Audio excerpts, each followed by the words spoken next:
আসসালামু আলাইকুম। বিটিভি চট্টগ্রামের সংবাদে সবাইকে স্বাগত জানাচ্ছি। কোহিনুর শাকি। প্রথমে সংবাদ শিরোনাম।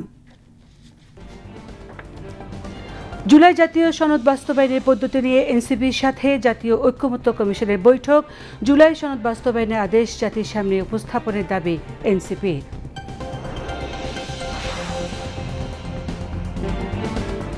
গাজীপুর থেকে বিমানবন্দর পর্যন্ত ক্ষমতাচ্যুত শেখ হাসিনার বিআরটি প্রকল্প দুর্নীতি ও অপচয়ের প্রতীক, শত শত কোটি টাকা অপচয়।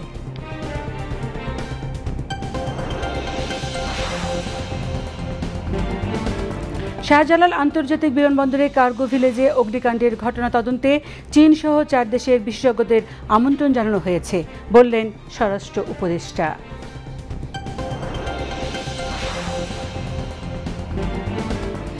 বিটিভির জনপ্রিয় প্রতিভা অন্বেষণ প্রতিযোগিতা নতুন কুড়ির সেরা 10 পর্বের দ্বিতীয় দিনে দেশের নানা প্রান্তের শিশু কিশোরদের অংশগ্রহণ চলবে 29শে অক্টোবর পর্যন্ত। আজ মধ্যরাতে শেষ হচ্ছে ইলিশ ধরায় 22 দিনের নিষেধাজ্ঞা। মাছ ধরার প্রস্তুতি নিচ্ছেন জেলেরা।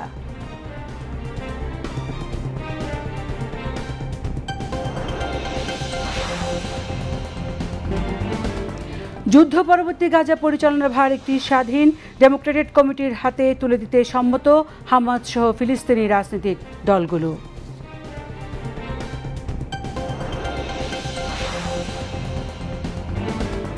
এবং মেসির জোড়া গোলে MLS কাপের প্রথম রাউন্ডে ন্যাশভিলকে 3-1 গোলে হারিয়েছে ইন্টার মায়ামি।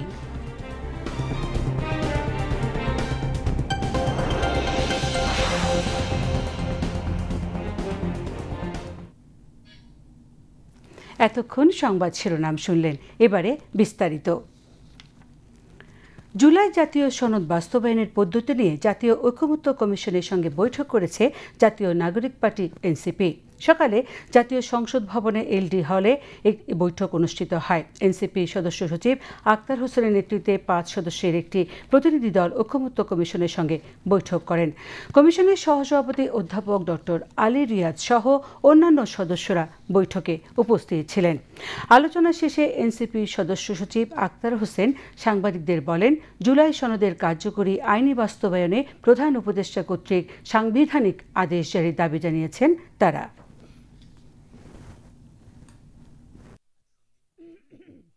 যে আদেশ জারি করা হবে সেই ড্রাফট যেন কমিশন প্রস্তুত করে এবং এটা যেন আমাদের সঙ্গে শেয়ার করে, যাতে করে এটা জুলাই ঘোষণাপত্রের মতো করে একপাক্ষিক দলীয় কোনো ড্রাফট হিসেবে এটা জারি হওয়ার মতো সম্ভাবনার জায়গাটুকু না থাকে, যাতে করে জুলাই সনদ কোনো প্রতারণার বস্তুতে পরিণত না হয়। আমরা ইতিমধ্যে খেয়াল করেছি যে অনেক রাজনৈতিক দলই এই জুলাই সনদ স্বাক্ষর অনুষ্ঠানে অংশগ্রহণ করলেও তারা মূলত 2 ভাগে ভাগ হয়ে গেছে। এক দল তারা জুলাই সনদের স্বাক্ষর মুছে দেওয়ার সুযোগ খুঁজছে, আর একটি দল জুলাই সনদের বাস্তবায়নকে ভেস্তে দেওয়ার সুযোগ খুঁজছে। এমতো অবস্থায় জাতীয় নাগরিক পার্টি এনসিপি মনে করে জুলাই সনদকে পরিপূর্ণ বাস্তবায়নই কেবলমাত্র এই সংকট থেকে আমাদেরকে উত্তরণ ঘটাতে পারে। আমরা কমিশনের সঙ্গে আলোচনা করেছি, তারা জুলাই সনদ বাস্তবায়নের আদেশ প্রস্তুত করছেন, যেটাকে আমরা একটা অগ্রগতি হিসেবে দেখি। কিন্তু সেই জুলাই সনদ বাস্তবায়ন আদেশ, সেখানকার টেক্সট, সেখানকার কন্টেন্ট এবং তার কার্যকারিতার জায়গাগুলো কি হবে সেটা এখনও পর্যন্ত আমাদের কাছে পরিষ্কারভাবে তারা উপস্থাপন করেন নাই। আমরা আমাদের দাবিগুলো তাদের কাছে উপস্থাপন করেছি, তারা সেই দাবিগুলো নিজেদের মধ্যে আলোচনা করবেন এবং সরকারের সঙ্গে সেই বিষয়গুলো নিয়ে আলোচনা করবেন বলে তারা আমাদেরকে জানিয়েছেন। কিন্তু আমরা বারংবার এই কথাটা বলছি যে অভ্যুত্থানের মধ্য দিয়ে জনগণের সার্বভৌম অভিব্যক্তির যে অভিপ্রকাশ ঘটেছে, সেই জায়গা থেকেই মাননীয় প্রধান উপদেষ্টা ডক্টর মোহাম্মদ ইউনূস তিনি যেমন করে জুলাই ঘোষণাপত্র পাঠ করেছেন, তেমন করেই তিনি জুলাই সনদও জারি করবেন এবং সেই জুলাই সনদের প্রেক্ষিতে যে গণভোট হবে, গণভোটের মধ্য দিয়ে সামনের সংসদকে কনস্টিটিউয়েন্ট পাওয়ার ডেলিগেট করা হবে। তারা সংবিধানের মধ্যে জুলাই সনদে গৃহীত যে মৌলিক সাংবিধানিক সংস্কারগুলো রয়েছে সেগুলোকে সংবিধানে অন্তর্ভুক্ত করবেন এবং সেই সংবিধানকে 2026-এর সংস্কারকৃত সংবিধান হিসেবে অভিহিত করা হবে। সেই দাবি আমরা কমিশনের কাছে উপস্থাপন করেছি। গাজীপুর থেকে রাজধানীর উত্তরার বিমানবন্দর পর্যন্ত বাস টার্মিনাল ট্রানজিট বিআরটি প্রকল্পকে বলা হয়েছিল স্বপ্নের প্রকল্প। ক্ষমতাচ্যুত শেখ হাসিনার সরকার প্রতিশ্রুতি দিয়েছিল এটি হবে দ্রুত ও আধুনিক গণপরিবহনের উদাহরণ।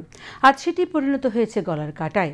ফ্যাসিস্ট হাসিনা সরকারের তথাকথিত উন্নয়ন প্রকল্প এখন দুর্নীতি আর অপচয়ের প্রতীকে পরিণত হয়েছে। বিস্তারিত সাদ্দাম হোসাইনের প্রতিবেদনে। 2010 সালে সমীক্ষা, 2012 সালের 1 ডিসেম্বর একনেকের অনুমোদন। ফ্যাসিস্ট আওয়ামী লীগ সরকার প্রতিশ্রুতি দিয়েছিল ঢাকা থেকে গাজীপুর পর্যন্ত 20 কিলোমিটার দীর্ঘ এই করিডোর হবে দ্রুত ও আরামদায়ক যাতায়াতের নতুন দিগন্ত। প্রথমে ব্যয় ধরা হয়েছিল 2039 কোটি 84 লাখ টাকা, কিন্তু 5 দফায় বাড়িয়ে এই ব্যয় দাঁড়িয়েছে 4,268 কোটি 32 লাখ টাকায়। কিন্তু মাস পেরিয়ে বছর যায়, শেষ হয় না প্রকল্প। উল্টো বছরে বছরে বেড়েছে ব্যয়, যা গিয়ে ঠেকেছে 4,200 কোটি টাকায়।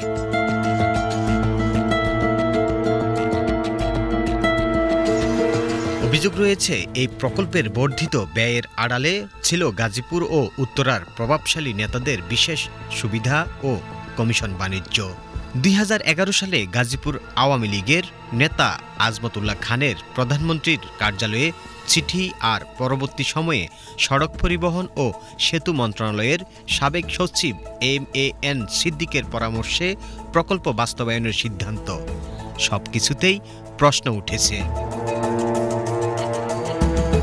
স্থানীয়রা বলছেন, বড় বড় পিলার আর ত্রুটিপূর্ণ নকশার কারণে সংকীর্ণ হয়ে গেছে মূল সড়ক, কমেছে ফুটপাতের প্রশস্ততা, বেড়েছে দুর্ঘটনার ঝুঁকি।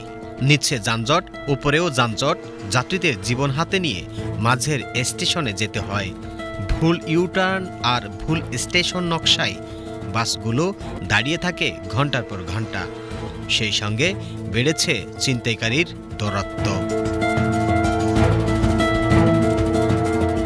তথ্য বলছে 5 দফা মেয়াদ আর অর্থ বাড়িয়ে কাজ শেষ করতে না পারলেও আবারও প্রায় 2,500 কোটি টাকা ব্যয় বাড়ানোর প্রস্তাব করেছে প্রকল্প সংশ্লিষ্টরা। কিন্তু অন্তর্বর্তী সরকার আপাতত এই প্রকল্পের জন্য আর কোনো অর্থ বরাদ্দ দিতে রাজি হয়নি। না, এখানে প্রতিদিনই 3টা 4টা 5টা 7টা ছিনতাইকারী আমরা নিজেরাই ধরে পুলিশের কাছে দিই। তো সাধারণ মানুষ এখান থেকে সহজে যা আশা করতে পারে না। দেখার মতো কেউ নাই। এই যে আমরা নিজেরাই বাইকাররা যারা বসি এইখানে আমরা নিজেরাই ঠিক করি। এই যে আপনি এটা দেখতে পারবেন, এইখানে প্রত্যেকটা বাসই এখানে আটকে যায়। আটকে গেলে এখানে একটা জ্যামজটের সৃষ্টি হয়। সেটা না হয়, এটা আমরা নিজ দায়িত্বে এই কাজটা আমরা করি। দেশীয় লোকের নজরদারি নাই, এরা বাইরের লোকে কাজ করে। নিজের দেশীয় লোক যে নজরদারি করবো, দেখবো যে কাজ হচ্ছে কিনা, এরকম নজরদারি চলতেছে না বর্তমান প্রেক্ষাপটে। ড্রেনেজ ব্যবস্থা ভালো না। আপনার এই যে বিআরটি প্রকল্প করে দিয়েছে, নাটক করছে, নাটক। উপর ব্রিজে যান, কোনো নিচে 4 রাস্তার জায়গা 2 রাস্তা করে নাই, 2 রাস্তা করে দেন, ব্রিজের তলের থেকে মাটি সরাই দেন। ঢাকার শহর কোনো জামজট নাই। আর যদি না পারেন, উদ্যোতন কর্মকর্তা বিআরটি এর আর হলো পুলিশ প্রশাসন বিনা স্বার্থে ঢাকার শহর জামজট মুক্ত করবো। যদি টাইম দেয়, এদের আগে ধরতে হইব। এরা যারা কন্ট্রাক্টদারি করছে, কারা ঠিকাদারি করছে, এদের কাছে তো লিস্ট আছে। এরা কত টাকা খরচ করছে, এগুলো ধরুক, জনগণের কাছে ধরুক না, জনগণের কাছে ধরাই দিক। বিশেষজ্ঞরা বলছেন, জনগণের করের টাকা নষ্ট করে অদক্ষ ও অপরিকল্পিত এই প্রকল্প উন্নয়নের উদাহরণ নয়, বরং উন্নয়নের নামে ধোঁকাবাজি। গণপরিবহন বিশেষজ্ঞ হাদিউজ্জামান বলছেন, টঙ্গীর বাস র্যাপিড ট্রানজিটের কারণে একটি গুরুত্বপূর্ণ মহাসড়ক ধ্বংস হয়ে গেছে। দায়ীদের দৃষ্টান্তমূলক শাস্তি দিতে হবে, যাতে ভবিষ্যতে কেউ এমন পরিবেশ বিধ্বংসী প্রকল্প হাতে না নেয়। এশিয়ান ডেভেলপমেন্ট ব্যাংক ও অন্য দাতাদেরও জবাবদিহি করতে হবে কেন তারা এমন প্রকল্পে অর্থায়ন করল। এই কারণে করা হয়েছে 20 কিলোমিটার মধ্যে 16 কিলোমিটার রাখা হয়েছে অনেকটা ছোট ছোট সেতু এবং আমাদের ভূমি সমতলে, আর 4.5 কিলোমিটার রাখা হয়েছে আসলে একেবারে পুরো উড়াল পথে, যেটা বিবিএ করেছে। এই যে বিভিন্ন প্রতিষ্ঠানের মধ্যে এই কাজটা ভাগাভাগি করতে গিয়ে একটা বড় জটলা এখানে পাকিয়ে ফেলেছে। এখানে জনগণের সুবিধা থেকে প্রাধান্য পেয়েছে প্রতিষ্ঠান যেন কাজটা পায়। এটা করতে গিয়ে আমরা বারবার উপরে উঠেছি, আবার নিচে নেমেছি, আবার উপরে উঠেছি, অনেকটা রোলার কোস্টারের মতন এই কাজটা করা হয়েছে। পৃথিবীর কোথাও এই ধরনের বিআরটি করিডোর নজির নাই। যারা উড়াল পথে গেছে তারা পুরাটাই উড়াল পথে গেছে, আর যারা ভূমির সমতলে গেছে তারা পুরাই ভূমির সমতলে গেছে। কারণ তাদের দেশে এই কালচারটা নাই যে আমাকে প্রকল্প করতে হবে। প্রকল্প মানেই সেখানে আসলে বেনিফিট পাওয়ার অনেকগুলি উইন্ডো কিন্তু ওপেন হয়ে যায়। ছাত্র জনতার গণ অভ্যুত্থানে ফ্যাসিস্ট আওয়ামী লীগ সরকারের পতনের পর স্থবির হয়ে পড়া এই প্রকল্প নিয়ে এখন শুরু হয়েছে তদন্ত। সেই সঙ্গে এই প্রকল্পে আর কোনো অর্থ ব্যয় করা হবে কিনা তাও তদন্ত করছে অন্তর্বর্তী সরকার। বছরের পর বছর ধরে চলা বিআরটিএ এই প্রকল্প কবে শেষ হবে কেউ জানে না। অর্ধসমাপ্ত এই কাজের মাধ্যমে ভোগান্তি যেন বেড়েছে আরও বহুগুণ। ব্যয় বাড়ছে প্রকল্পের, কিন্তু কমছে না ভোগান্তি। কবে শেষ হবে এই প্রকল্পের কাজ তাই নিয়ে প্রশ্ন দেখা দিয়েছে জনমনে। কবে মিলবে আধুনিক বাস ব্যবস্থা সেটি নিয়ে প্রত্যাশায় রয়েছে এখানকার মানুষেরা। Saddam Hussain, BTV news, Dhaka. হযরত শাহজালাল আন্তর্জাতিক বিমানবন্দরে কার্গো ভিলেজের অগ্নিকাণ্ডের ঘটনা তদন্তে সহযোগিতা করতে চীন সহ 4টি দেশের বিশেষজ্ঞদের আমন্ত্রণ জানানো হয়েছে বলে জানিয়েছেন স্বরাষ্ট্র উপদেষ্টা লেফটেন্যান্ট জেনারেল অবসরপ্রাপ্ত জাহাঙ্গীর আলম চৌধুরী। আজ দুপুরে বিমানবন্দরের কার্গো ভিলেজে অগ্নিকাণ্ডের স্থান পরিদর্শন শেষে সাংবাদিকদের সঙ্গে আলাপকালে তিনি এই তথ্য জানান। স্বরাষ্ট্র উপদেষ্টা বলেন, ফায়ার সার্ভিসের প্রচেষ্টায় কোনো ঘাটতি ছিল না। সর্বোচ্চ চেষ্টা করে তারা দ্রুত সময়ের মধ্যে আগুন নিয়ন্ত্রণে নিয়ে আসে। তিনি আরও বলেন, রেমিটেন্স যোদ্ধাদের কষ্ট দূর করতে পাসপোর্ট ফি কিভাবে কমানো যায় সেটি নিয়েও কাজ করছে সরকার। এই অগ্নিকাণ্ডের ভিতরে যদি কোনো অব্যবস্থাপনা থাকে, এই জন্য আমরা 4টা দেশের ইনভাইট করছি তাদের আসার জন্য। ইংল্যান্ডকে ইনভাইট করা হয়েছে, আপনার অস্ট্রেলিয়ারে ইনভাইট করা হয়েছে, চায়নারে ইনভাইট করা হয়েছে, টার্কিরে ইনভাইট করা হয়েছে। তাদের স্পেশালিস্ট আমরা আনতে চাচ্ছি, তারা একটা ইনভেস্টিগেশন করে মানে কারণটা কি এবং কে দায়ী এটা তারা বের করতে পারে। তাদের 4টা ইউনিট এখানে কাজ করছে, কিন্তু সাথে সাথে যে মানে আমরা হয়তো এক্সপেক্ট করছিলাম যে আরও তাড়াতাড়ি এটা কন্ট্রোল, বাট হয়তো কন্ট্রোলে আসতে একটু সময় লাগছে। যেহেতু বিভিন্ন পারিপার্শ্বিক অবস্থাগুলো চিন্তা করতে হয়, যে ধরনের দাহ্য জাতীয় পদার্থ খুব বেশি ছিল, অনেক সময় বাতাস থাকলেও আবার অনেক সময় নিভাইতে সময় লাগে। বাংলাদেশ টেলিভিশনের জনপ্রিয় প্রতিভা অন্বেষণ প্রতিযোগিতা নতুন করে চলছে বহুল প্রতীক্ষিত সেরা 10 পর্ব। দেশের নানা প্রান্ত থেকে উঠে আসা শত শত মেধাবী শিশু কিশোর দীর্ঘ প্রস্তুতি আর অগণিত স্বপ্ন বুকে নিয়ে পৌঁছেছে তাদের কাঙ্ক্ষিত মঞ্চে নতুন কুড়ির সেরা 10-এ। 3টি ধাপের কঠিন প্রতিযোগিতা পেরিয়ে এখন তারা দাঁড়িয়ে আছে চূড়ান্ত লড়াইয়ের দ্বারপ্রান্তে। কেউ গানে, কেউ নাচে, কেউ অভিনয়ে, সবাই একটাই লক্ষ্য নিয়ে এসেছে নিজেদের সেরাটা দিয়ে স্বপ্নকে ছুঁয়ে দেখার জন্য। বিস্তারিত জানাচ্ছেন স্বপ্না স্মৃতি।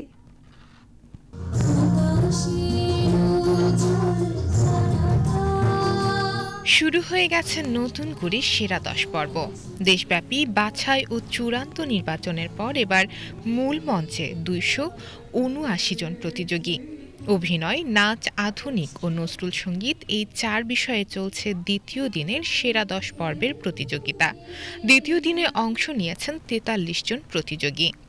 সেরা 10-এর ভিতরে আসতে পেরেছি, যে জার্নিটা ছিল খুবই দুর্দান্ত এবং খুবই চাঞ্চল্যকর, যেটা আমার কাছে খুবই ভালো লেগেছে। এবং আমার কাছে এটা ভালো লাগছে যে আমি আগে যাদেরকে টিভিতে দেখতাম তাদের সামনে আজ আমি অভিনয় করতে পারছি। এটা আমার কাছে আসলে খুবই একটা স্বপ্নের মতো লাগছে।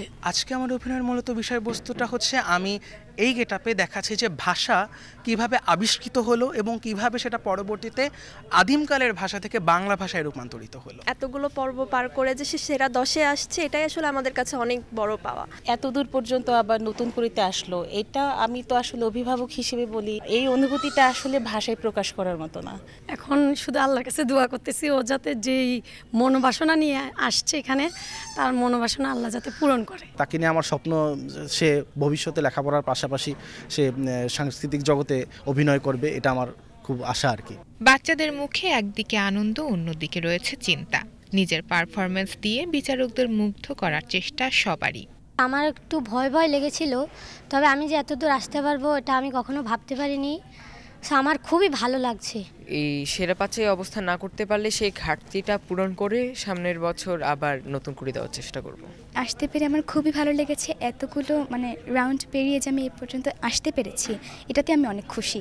খুবই ভালো লাগছে যে সবাইকে পিছনে ফেলে আমি সামনে এগিয়ে আসতে পেরেছি। আমি সবার কাছে দোয়া এবং আশীর্বাদ চাইব যাতে এই ধাপগুলো পেরিয়ে যাতে সামনে আরও এগিয়ে যেতে পারি।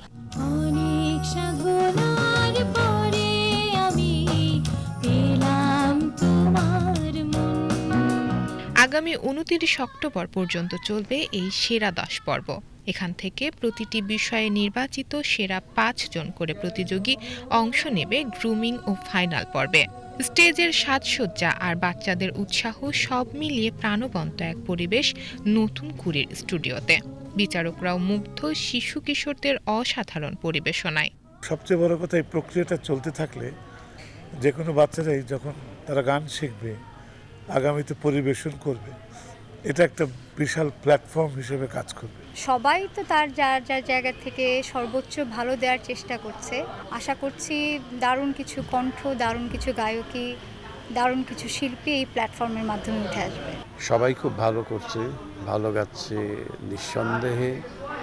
আমি আশা করছি আগামী বাংলাদেশ এই বিটিভির নতুন কুড়ির কল্যাণে আগামীতে খুব ভালো ভালো শিল্পী পাচ্ছে বাংলাদেশ। এদেরকে দেখলেই মনটা ভরে যায়, আর ওরা যেভাবে অ্যাক্টিভিটিস করে গান গায় এরকম করে সব কিছু মিলিয়ে ওয়ান্ডারফুল। যে বাচ্চাটাকে বুঝবো যে ঘষলে বাঁচলে ঠিক হয়ে যাবে, ওদেরকে আমি খুঁজছি, আমরাই খুঁজছি। নতুন করে সেরা 10 পর্ব চলবে টানা 6 দিন। এরপর জানা যাবে কারা যাচ্ছে গ্রুমিং পর্বে। শুরু হয়ে গেছে সেরা 10 প্রতিযোগীদের হাড্ডাহাড্ডি লড়াইয়ের পর্ব। প্রতিভা জন্ম নেয় ঘরে ঘরে, সেটি পরিচর্যায় শুধু দরকার একটি সঠিক মঞ্চের, আর সেই মঞ্চের নাম নতুন কুড়ি। কারণ নতুন কুড়ির মঞ্চ থেকেই ফুটবে আগামী দিনের একটি নতুন ফুল। শবনাথ স্মৃতি, বিটিভি নিউজ, ঢাকা। চট্টগ্রামে বাংলাদেশ অ্যাডমিনিস্ট্রেটিভ সার্ভিস অ্যাসোসিয়েশনের আয়োজনে আমলাতন্ত্রের পেশাদারিত্ব চ্যালেঞ্জ ও করণীয় শীর্ষক সেমিনার অনুষ্ঠিত হয়েছে। সকালে নগরীর আগ্রাবাদ ওয়ার্ল্ড ট্রেড সেন্টারের সম্মেলন কেন্দ্রে সেমিনারে প্রধান অতিথি ছিলেন মুক্তিযুদ্ধ বিষয়ক উপদেষ্টা ফারুকী আজম। তিনি বলেন, আগামী নির্বাচন দেশের সার্বভৌমত্বের জন্য অত্যন্ত গুরুত্বপূর্ণ। সম্মিলিতভাবে উৎসব মুখর পরিবেশে জনগণের সম্পৃক্ততায় নির্বাচন করতে চায় সরকার। নির্বাচনে আগের মতো রাজনীতিবিদদের কোনো নির্দেশনা মাঠ পর্যায়ে থাকবে না। জনবিরোধী কোনো কর্মকাণ্ডে যুক্ত হবার জন্য প্রেক্ষাপটও আসবে না বলে মন্তব্য করেন উপদেষ্টা। চট্টগ্রামের বিভাগীয় কমিশনার ডক্টর মোহাম্মদ জিয়াউদ্দিনের সভাপতিত্বে সেমিনারে মুখ্য বিশ্লেষক ছিলেন চট্টগ্রাম বিশ্ববিদ্যালয়ের উপাচার্য প্রফেসর ডক্টর ইয়াহিয়া আক্তার। অন্যান্যের মধ্যে বাংলাদেশ অ্যাডমিনিস্ট্রেটিভ সার্ভিস অ্যাসোসিয়েশনের সভাপতি মোহাম্মদ নজরুল ইসলাম, মহাসচিব শরফুদ্দিন আহমদ চৌধুরী, চট্টগ্রাম বিশ্ববিদ্যালয়ের লোক প্রশাসন বিভাগের অধ্যাপক ডক্টর আমির মোহাম্মদ নসরুল্লাহ ও জেলা প্রশাসক সাইফুল ইসলাম বক্তব্য রাখেন।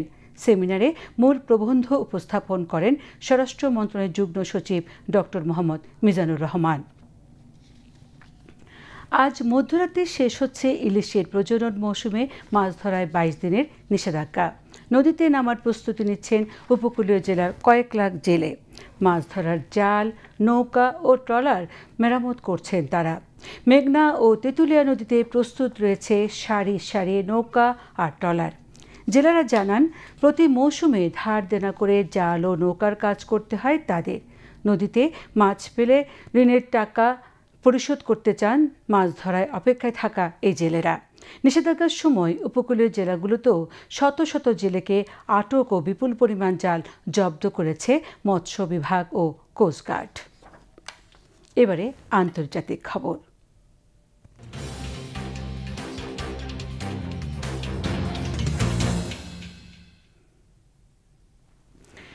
যুদ্ধ পরবর্তী গাজার পরিচালনার ভার একটি স্বাধীন টেকনোক্রেট কমিটির হাতে তুলে দিতে সম্মত হয়েছে ফিলিস্তিনের গাজা নিয়ন্ত্রণকারী শাসক গোষ্ঠী হামাস সহ প্রধান ফিলিস্তিনি রাজনৈতিক দলগুলো। হামাসের ওয়েবসাইটে প্রকাশিত এক যৌথ বিবৃতি অনুসারে কায়রোতে অনুষ্ঠিত একটি বৈঠকে গোষ্ঠীগুলো স্বাধীন টেকনোক্রেটদের সমন্বয়ে গঠিত একটি অস্থায়ী ফিলিস্তিনি কমিটির কাছে গাজা উপত্যকার প্রশাসন হস্তান্তর করতে সম্মত হয়েছে। বিবৃতিতে বলা হয়েছে এই কমিটি আরব ব্রাদার্স এবং আন্তর্জাতিক প্রতিষ্ঠানগুলোর সহযোগিতায় জীবনযাত্রা ও মৌলিক পরিষেবার বিষয়গুলো পরিচালনা করবে। বিবৃতিতে আরও বলা হয়েছে যে দলগুলো ফিলিস্তিনিদের মুখোমুখি হওয়ার চ্যালেঞ্জগুলো মোকাবেলা করার জন্য একটি সাধারণ অবস্থানকে ঐক্যবদ্ধ করতে কাজ করতে সম্মত হয়েছে। তারা সব শক্তি এবং দলগুলোকে একটি বৈঠকে আসার আহ্বান জানিয়েছে যাতে একটি জাতীয় কৌশল নিয়ে ঐক্যমত হওয়া যায় এবং ফিলিস্তিনি জনগণের একমাত্র বৈধ প্রতিনিধি হিসেবে ফিলিস্তিন মুক্তি সংস্থাকে পুনরুজ্জীবিত করা যায়। বিষয়টির সঙ্গে সংশ্লিষ্ট এক সূত্র বৃহস্পতিবার এএফপিকে জানিয়েছিলেন হামাস ও ফাতাহার প্রতিনিধি দলগুলোর গাজায় মার্কিন সমর্থিত যুদ্ধবিরতি পরিকল্পনার দ্বিতীয় পর্ব নিয়ে আলোচনা করতে কায়রোতে বৈঠক করেছিল। নাম প্রকাশ না করার শর্তে সূত্রটি জানিয়েছে উভয় পক্ষ আগামী সময়ে বৈঠক চালিয়ে যেতে এবং ইসরায়েলি সরকারের সৃষ্ট চ্যালেঞ্জ মোকাবেলায় ফিলিস্তিনি অভ্যন্তরীণ ফ্রন্টকে সংগঠিত করার জন্য কাজ করতে সম্মত হয়েছে। হামাস ফাতাহ আলোচনার পাশাপাশি মিশরের গোয়েন্দা প্রধান হাসান রাশাদ গুরুত্বপূর্ণ ফিলিস্তিনি দলগুলো ঊর্ধ্বতন কর্মকর্তাদের সঙ্গেও বৈঠক করেছেন। এদের মধ্যে হামাসের মিত্র ইসলামিক জিহাদ, সেই সঙ্গে Democratic for the Liberation of Palestine এবং Popular Front for the Liberation of Palestine আছে। মাত্র এক সপ্তাহে ইউক্রেনের নতুন 10টি লোকালয় বা বসতি দখল নিয়েছে রুশ বাহিনী। গতকাল এক বিবৃতিতে এ তথ্য জানিয়েছে রুশ পররাষ্ট্র মন্ত্রণালয়।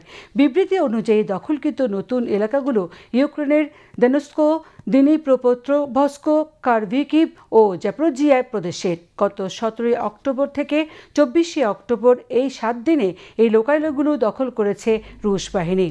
একই সময়সীমায় ইউক্রেনীয় বাহিনীর 22টি সমরাস্ত্র ও সামরিক সরঞ্জামের ডিপোও ধ্বংস করেছে রুশ সেনারা। গত এক সপ্তাহে রুশ সেনাদের লক্ষ্য করে ইউক্রেনীয় বাহিনী কয়েকবার বিমান হামলার চেষ্টা করেছিল, কিন্তু রুশ সেনারা প্রতিবার সেসব হামলা প্রতিহত করেছে বলে উল্লেখ করা হয়েছে প্রতিরক্ষা মন্ত্রণালয়ের এক বিবৃতিতে। এইসব হামলায় 17 অক্টোবর থেকে 24 অক্টোবর পর্যন্ত রুশ বাহিনীর কাছে ইউক্রেন খুঁয়েছে একটি Su-27 ফাইটার জেট, 4টি ক্রুজ ক্ষেপণাস্ত্র, 18টি গাইডেড এভিয়েশন বোমা, 15টি হিমার্স রকেট এবং 1441টি ড্রোন।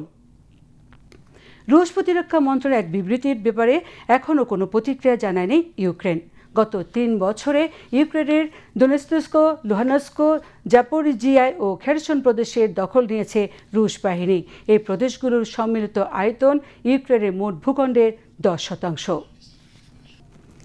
ক্যারিবীয় অঞ্চলে মার্কিন যুক্তরাষ্ট্র একটি যুদ্ধ বাঁধানোর চেষ্টা করছে বলে অভিযোগ করেছেন ভেনেজুয়েলার প্রেসিডেন্ট নিকোলাস মাদুরো। ক্যারিবীয় অঞ্চলে বিশ্বের সবচেয়ে বড় যুদ্ধজাহাজ পাঠানোর প্রেক্ষিতে তিনি এ মন্তব্য করলেন। ইউএসএস জেরাল্ড আর ফোর্ট নামের বিমান বাহিনী রণতরীটি ভূমধ্য সাগর থেকে ক্যারিবীয় সাগরের দিকে সরিয়ে নেওয়ার নির্দেশ দিয়েছেন মার্কিন প্রতিরক্ষামন্ত্রী পিট হেগসেট।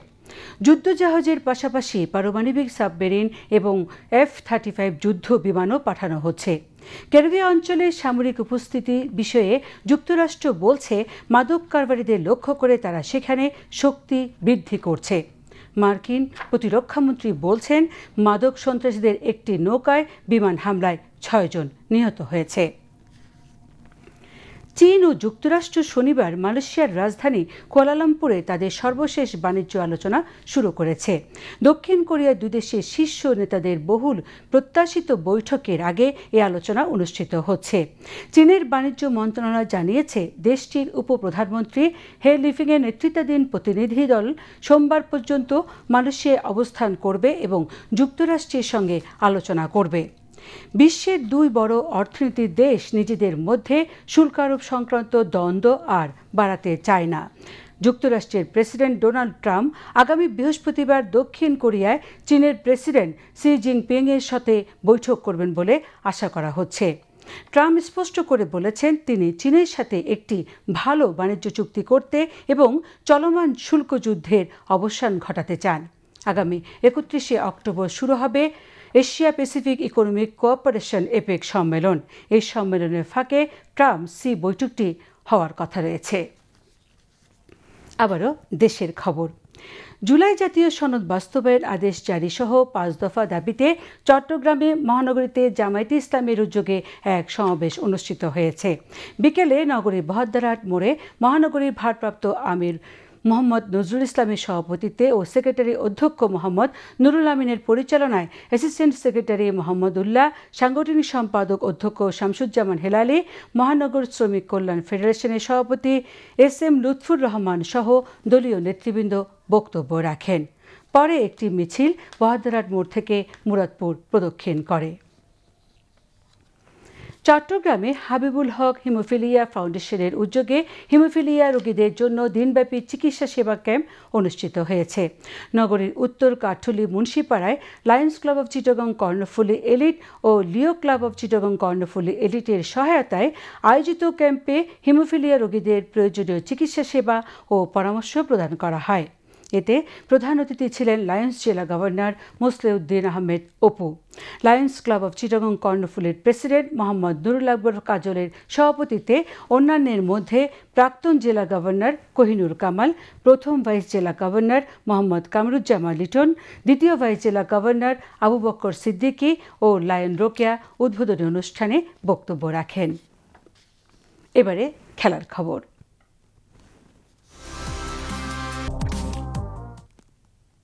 ফুটবলের আরও খবর।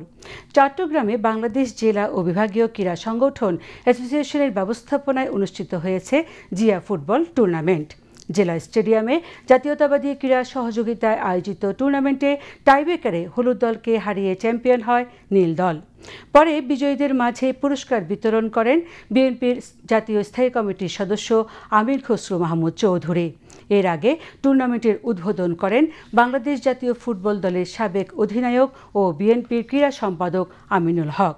এ সময় city mayor doctor Sadat Hossain, বিএনপির চট্টগ্রাম বিভাগীয় সাংগঠনিক সম্পাদক মাহবুর রহমান শামীম সহ দলীয় নেতৃবৃন্দ উপস্থিত ছিলেন।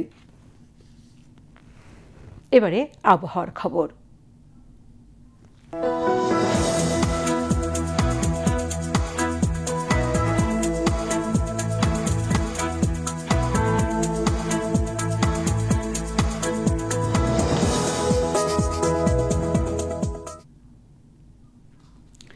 দক্ষিণ পূর্ব বঙ্গোপসাগর ও তৎসংলগ্ন এলাকায় অবস্থানরত লঘুচাপটি ঘনীভূত হয়ে প্রথমে সুস্পষ্ট লঘুচাপ এবং পরবর্তীতে একই এলাকায় নিম্নচাপে পরিণত হয়েছে।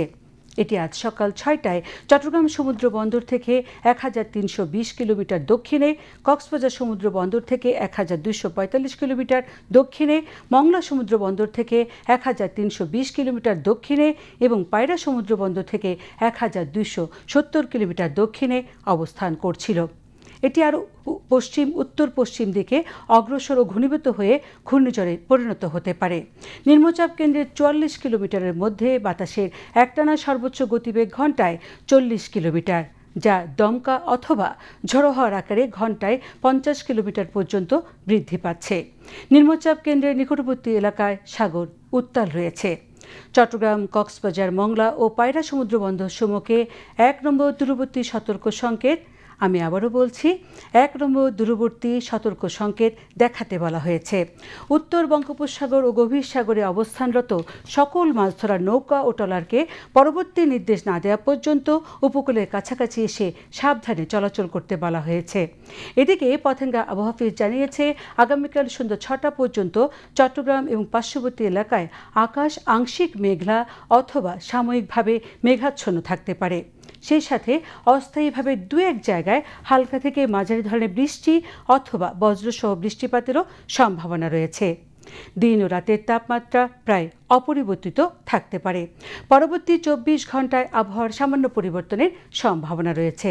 নগরীতে আজ সর্বোচ্চ তাপমাত্রা ছিল 34.8 ডিগ্রি সেলসিয়াস, যা স্বাভাবিকের চেয়ে 3.3 ডিগ্রি বেশি। এবং সর্বনিম্ন তাপমাত্রা ছিল 26 ডিগ্রি সেলসিয়াস, যা স্বাভাবিক চেয়ে 2 ডিগ্রি বেশি। আগামীকাল চট্টগ্রামে সূর্যোদয় 5টা 54 মিনিটে এবং সূর্যাস্ত 5টা 19 মিনিটে। এবারে জানিয়ে দিচ্ছি কর্ণফুলী নদীতে আগামীকালের জোয়ার ভাটার সময়সূচি। ভাটা শুরু হবে রাত 2টা 56 মিনিটে, জোয়ার সকাল 9টা 34 মিনিটে, পরবর্তী ভাটা শুরু হবে বিকেল 3টা 16 মিনিটে এবং জোয়ার শুরু হবে রাত 9টা 37 মিনিটে।